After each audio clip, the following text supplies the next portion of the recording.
Sahabat Kompas TV, kembali lagi bersama dengan saya Edwin Chan, dan kini di Kompas TV kita akan membahas dan mengupas lini masa dari jejak kasus pembunuhan Vina dan Eki di Cirebon.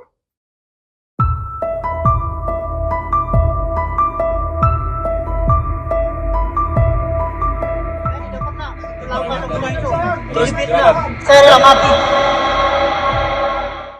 27 Agustus 2016 menjadi momentum di mana Vina dan Eki dibunuh pada tanggal tersebut. Lalu pada 28 Agustus 2016, jasad Vina ditemukan di Jembatan Layang, Kabupaten Cirebon. Nah, di sini ada saksi bernama Suroto yang memang menolong Vina dan Eki pada waktu kejadian, mengungkap sederet luka yang dialami keduanya. Nah, kita sama-sama dengarkan kutipannya. Saya langsung fokus ke perempuan.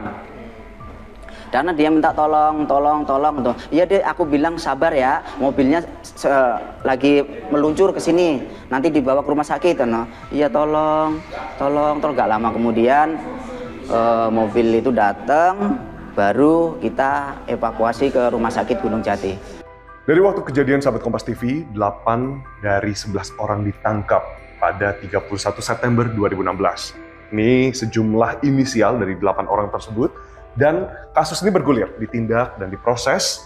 Kemudian pada 26 Mei 2017, 7 pelaku divonis seumur hidup dan 1 pelaku divonis 8 tahun penjara. Mengapa yang satu ini berbeda? Karena 1 pelaku masih berada di bawah umur. 8 tahun bergulir sahabat Kompas TV dari kasus kejadian pembunuhan Vina, dan yang membuat Indonesia kembali membicarakan tentang kasus tersebut adalah karena munculnya film ini. Film Vina Sebelum 7 Hari, karya sutradara Anggi Umbara. Di sini netizen ikut berkomentar tentang viralnya film ini. Di sini ada komentar plus dan minus dari film ini katanya, tapi memang mancing perdebatan. Kita baca yang pertama dari Cookie Girl, salah satu komentarnya. Di sini dia bilang kalau di samping ada pro kontra tentang film Vina, justru membuat pendapat pribadi aku bukan berarti film tersebut dijadikan hiburan, tapi dibuat untuk lebih membuka mata aparat. Nah, sedangkan yang berikutnya ada juga bilang ke saudara dan teman untuk buat nggak usah nonton film ini, jadi memberikan penolakan. Tapi ada juga yang bilang kalau ini menerangkan kasus ini supaya aparat dapat bekerja lebih giat lagi. Nah, berlanjut berikutnya, akhirnya dari film ini muncul, di sini Polda Jawa Barat merilis 3 pelaku yang masih buron. Tadi kan kita sebutkan 8 dari 11. Nah, 3 orang ini adalah Dani, lalu ada Peggy alias Peron, dan juga Andi. Kemudian di sini juga kita lihat dari perspektif keluarga Vina. Di sini keluarga Vina menemui pengacara Hotman Paris dan berharap bahwa 3 DPO dari kasus pembunuhan Vina dan Eki ini dapat segera ditangkap. Kita lihat dari perspektif ayah Eki di sini. Nah, ayah Eki ini yang merupakan Ibtu Rudiana juga ikut buka suara, sahabat Kompas TV. Di sini Ibtu Rudiana menyebutkan bahwa saya tidak diam, saya terus berupaya kerjasama dengan Reskrim. Terbukti beberapa kami amankan dan sisanya sedang kami perjuangkan.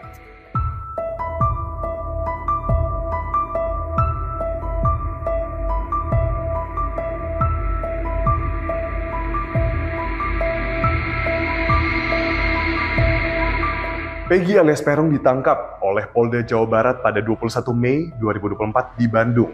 Dan pada 26 Mei 2024, Polda Jawa Barat mengadakan konferensi pers, di mana di dalam konferensi tersebut, Peggy membantah keterangan dari kepolisian terkait keterlibatannya di dalam pembunuhan Vina. Agar tertib, makanya kan. Dan pada konferensi yang sama juga, sahabat Kompas TV, di sini Polda Jawa Barat menghapus 2 DPO yang sudah saya sebutkan tadi, yang ada bersama Peggy. Di situ 2 DPO dihapus namanya dan dinyatakan fiktif. Nah, hal ini tentu memunculkan pertanyaan baru di masyarakat. Kita pengen lihat saksi-saksi yang ada di dalam penyelidikan kasus ini. Nah, ini ada pesan Peggy sebelum ditangkap kepada ibunya yang bernama Kartini. Di sini Kartini menyatakan pesan dari Peggy adalah, sudah Peggy tidak ada apa-apa, tidak apa-apa. Peggy ikhlas, Peggy jadi tumbal orang yang berada. Peggy ikhlas kalau Peggy nggak ada umur. Peggy minta maaf kepada ibunya. Dan kita lihat dari perspektif Vina, di mana ada teman Vina yang bernama Linda ini, akhirnya kembali bersuara setelah 8 tahun kasus ini menggantung. Nah, di sini Linda menyatakan bahwa kesurupan Vina ini bukan yang pertama kalinya. Udah sering katanya. Nah, berlanjut ke saksi-saksi yang mengaku dirinya ada di sekitar lokasi kejadian perkara. Di sini ada Aep Aep yang bilang bahwa terus lalu dilempari batu, terus dikejar-kejar, berhubung saya takut, saya pulang. Nah, katanya Aep ini berada di lokasi kejadian ketika kejadian pembunuhan itu terjadi. Lalu berikutnya Mel. Ada saksi baru yang menyatakan bahwa bahkan dirinya mengetahui detik-detik kejadian dan berada di TKP. Tapi berbeda dengan warga yang bernama Samsuri, berbeda dengan Aep, di sini Samsuri mengaku bahwa tidak ada kejadian tersebut pada malam itu. Malam itu gelap, nggak ada keributan katanya. Lalu dari perspektif Eki, ada teman Eki yang bernama Liga Akbar yang merupakan saksi kunci dari kasus Vina ini, menyatakan bahwa lewat kuasa hukumnya tidak mengenal Peggy Setiawan yang dimunculkan oleh kepolisian, yang ditangkap oleh kepolisian. Dalam kesaksiannya juga lewat kuasa hukum, Liga Akbar juga mencabut beberapa poin di BAP pada tahun 2016 silam. Nah, berlanjut ke mantan terpidana Saka Tatal yang sudah bebas, sahabat Kompas TV. Di sini Saka Tatal menyebut 2 poin. Yang pertama terkait dengan keterlibatannya dalam kasus. Beliau berkata bahwa dirinya tidak terlibat di dalam pembunuhan Vina. Bahkan kaget ketika 31 Agustus 2016 beliau ditangkap secara tiba-tiba saat sedang mengembalikan motor milik pamannya. Nah, lalu terkait dengan poin yang kedua, yakni tentang Peggy yang sudah ditangkap itu dengan yang difoto disodorkan oleh penyidik itu berbeda, katanya Saka Tatal. Dan yang terbaru, sahabat Kompas TV, 3 rekan Peggy diperiksa Polda Jawa Barat, di mana Suarsono, Ibnu, dan Suparman dicecar. Berbagai pertanyaan terkait keberadaan Peggy pada saat pembunuhan Vina di Cirebon.